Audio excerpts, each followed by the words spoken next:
Welcome to another episode of the Mardi Gras View. So, all right, here we go. What do dues include? Kacie, you want to take this one? Sure. Membership dues include a ride in the PreParade, a harness, a costume, a general admission ticket to the Shorty Gras event following the parade, and a 10 blank masks that you can hand decorate to throw as our custom throw to all the revelers in the crowd. Awesome. And Bobby, why do we use a signature throw, and what does it actually mean to the crew of PreParade?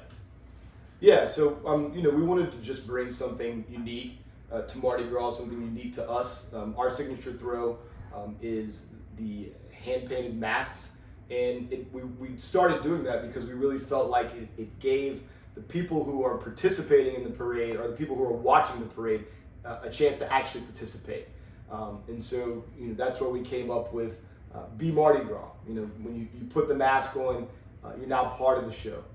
And so that's why we came up with it, and that's why we love it. And we are also this year, along with our friends from Crew of Themis, are also going to be throwing hand-painted umbrellas. So now we've got more cool stuff to give y'all.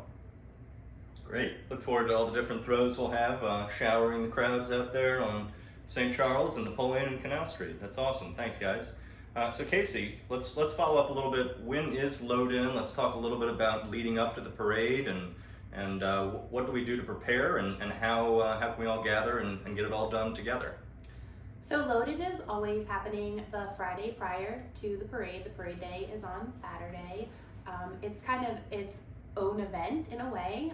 Plan on being available to get all your throws and anything else you might need for the next day ready and onto your float. We will actually send out a longer informational video about that as we get closer to the time to give you more detailed information. Perfect, that's great. We have some people who might be purchasing throws now and securing those items. Of course, we'll offer packages, but those can be supplemented with other throws as well. So, are there any particular rules or regulations that we need to abide by when selecting and purchasing those throws? Yeah, definitely. And not many, honestly. You can throw just about anything you want with very few exceptions. There's no advertising allowed in Mardi Gras, and these are not things that we've created. This is the city ordinance. There's no advertising allowed, so nothing that has a brand on it can be thrown. Of course, we don't throw any type of throws that have the emblem of another crew. We do that, one, out of respect, and also because we want to maintain our own identity. You don't want to throw, or you're not allowed to throw anything that's heavy or dangerous. If you have things, swords, things like that, we recommend that you do your best to hand them to people. And yeah, just be smart and Think about things that you would want to catch if you went to a parade. There you go. That's perfect, guys. Good. So speaking of being in that parade, we have a unique aspect of the crew at PreParade in that you can ride with really everyone, right? Your friends, your family, male, female, what have you. Can you talk a little bit about that, Kacie, and how that might work? Sure. We want you to be able to ride with your friends. That's part of the experience, is having to spend the time with your friends. So we absolutely take requests as to who you want to ride with. We just ask that you submit those requests when you first sign up for membership, so we know where to place you. Coordinating all these people is very challenging and time consuming, and the best way for us to accommodate your request is if we get them early. And the good news too about our floats, in this year we will once again be riding on brand new super floats constructed by Kern. I'm always excited to talk about them because it eliminates more problems, but we don't have air tires on these floats anymore. All of them are rubber tank tires, which is impossible to blow a tire. We've also put brand new chassis on all of these floats. So in the past, I'm sure you all remember parades that have been delayed because of broken chassis. That is also nearly an impossibility in our parade because we don't even come within a fourth of the load max on the chassis that we're now using. Our floats are also wider, and the roofs are higher to give people more room. So yeah, brand new floats, super floats, and they've been very well thought out by Barry and all the rest of the current group. To make the experience as comfortable as possible, and that's what allows everybody to be able to ride with your friends, because you're not squished in there like a bunch of sardines. No, they're huge. There's room for your friends, there's room for all of your belongings, and there's even bathrooms. That's right. And we'll do our best to accommodate people who want neutral ground and sidewalk side or upper deck or lower deck. So as Kacie says, make sure you get that information in to us so we can accommodate, and you can ride where you want with who you want. Great, guys. So are there other events that are held throughout the year besides the parade day? Of course, we love parade day, and that's why we're here. But what else is coming this year that we might want to look out for? Parade day is obviously the best of everything, but we do have some smaller events throughout the year. We always host a few Saints games in the fall, so you can come and attend those. Bring your family, bring your friends. We'll send out more information about what exact game dates those are going to be. We try to do away games, so that way anybody who might be a season ticket holder can still come when the Saints are playing out of town. We also have a ball that we'll be hosting. Tickets for the ball are not included in your membership, but this year we'll be hosting it with our friends Themis, and we're really, really excited about the event that's going to be.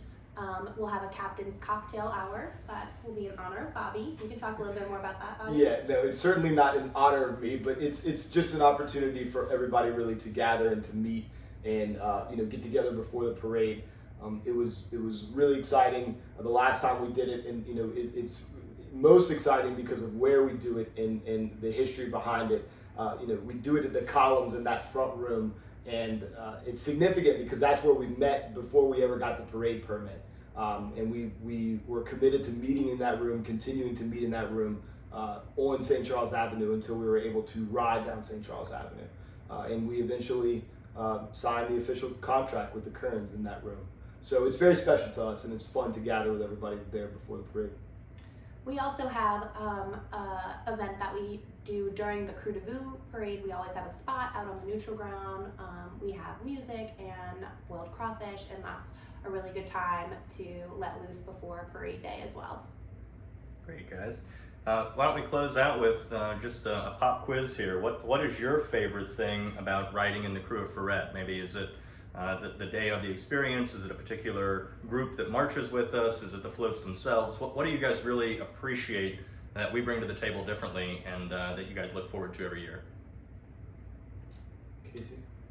I just appreciate how laid back and fun everything is. I mean, obviously helping organize the parade, there's a lot of momentum leading up, and that moment when you kind of make the turn and everything's just ready, it feels like a huge victory. You realize not only all of the people around you in the crowd having fun, but all of your fellow float members are just having a blast, and it's just truly an awing experience. If you've never seen it or done it, you should. Yeah, I agree. I think one of the best parts about the parade is the end. It's one of the few things that at least for us, it's weird to say that because you look forward to it. It's so exciting. It's so much fun. But when it's over and it's successful, it's very, it's a build up. Yeah, it's rewarding, and it's something that it takes every one of us all together to do. I mean, this is all labor of love for all of us. When you think about the amount of money each and every person in this crew puts into this, putting on a show, a free show, the greatest free show on earth. So yeah, I mean that really is, the moment where we cross the finish line, we pull in the shorty draw, and it's like, all right, we did that. One of my other favorite parts of the day is the very beginning. I really enjoy in the morning picking up the king and the queen from wherever they're staying. It's usually separate places. But yeah, it's fun to really see the excitement, on their faces and see, them experience, their experience for the first time as well.